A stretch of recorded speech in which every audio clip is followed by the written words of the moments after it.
then you can describe that melody, shall we say, what it is performing. But there is nothing doing the performing at all. There is no stuff out of which it's being done, because when you examine stuff, you just find more patterns. See, what you mean by stuff is fuzz. When you look at something with a lens and you're out of focus, you see fuzz. But when you come into focus, you see structure. All right, now, the structure is made of all sorts of little lines and things. You can see them, and you want to know what are they made of. So you turn up the magnification, and for a while you get a lot of fuzz, but when you're clear again, you see that those little lines are also made of more little lines, more structure. And big patterns have little patterns upon their backs divide and so on. And that's the way it goes. So suddenly you feel rather insecure, because stuff has disappeared. Now look what's happened. Just look and see what has happened to us. If we go through everything that I've been saying, we find, first of all, that the thing that we thought was I is nothing more than a social institution, just like the equator or an inch. And to mistake it, to reify it, as Whitehead would say, is the fallacy of misplaced concreteness. It's strictly a hallucination. And any certain amount of psychological self-exploration shows this to be the case. But what we are is the organism. And what the organism is a transactional interchange between the organism and the environment. It's not quite correct to say you're doing it and it's doing you.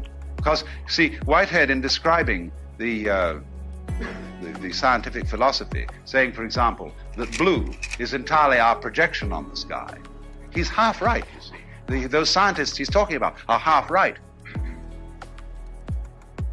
But the part of it that is left out of consideration is this. True, you, with your optical nerves and eyes, transform the sky into the blue feeling. But without the sky, you wouldn't have any optical nerves.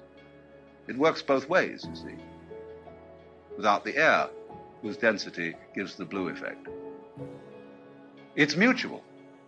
You do it, and it does you.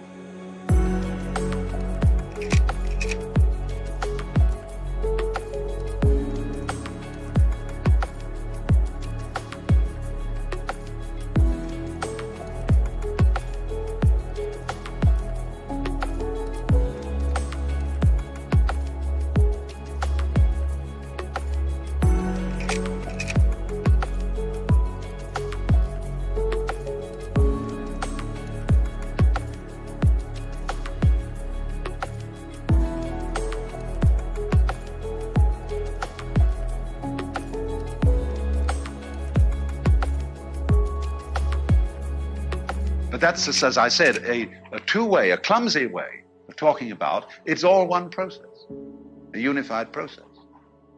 And furthermore, from this process there has disappeared what we thought was solidity, what we thought was common sense, substance, and stuff. It's just pattern.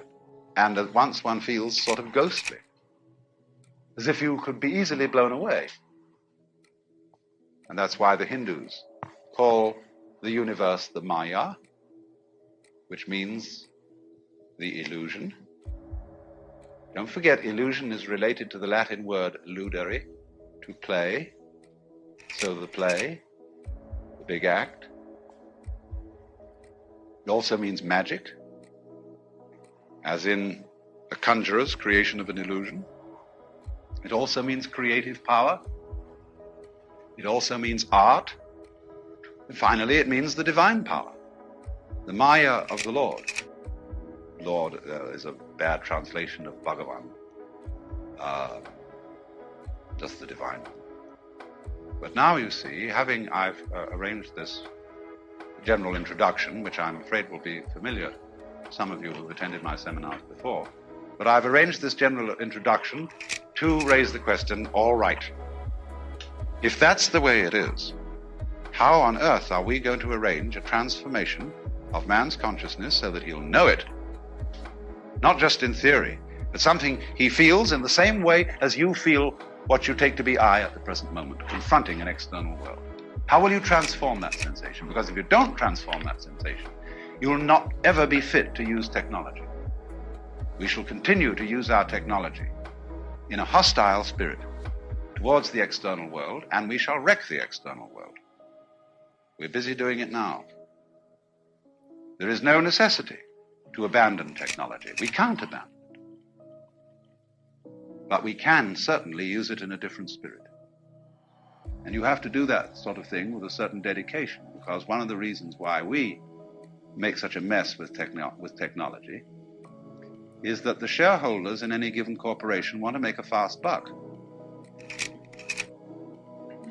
Now, there's nothing wrong, you see, in wanting to be rich. There's nothing at all wrong in being rich. In fact, I think the world without rich people would be extraordinarily boring. Point is, you have to understand what riches are. And they are not money.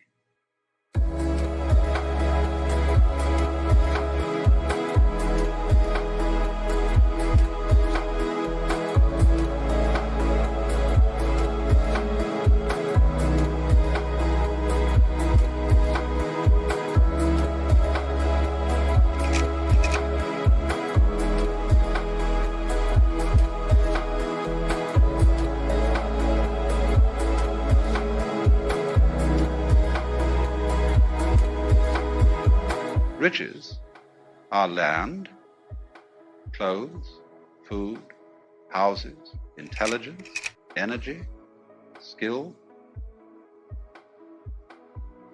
iron, forests, gardens. Those are riches. But when you're concentrating, you see, only on making the buck, it doesn't occur to you that you're not really getting rich. You're just impoverishing yourself. It's like, when you up prices, the value of the dollar goes down, down, down, down, down. You're just on a rat race, on a treadmill. The faster it moves, it doesn't get anywhere. It doesn't even stay in the same place. So it is that kind again. You see, this is another example of confusing the symbol with the reality of the fallacy of misplaced concreteness.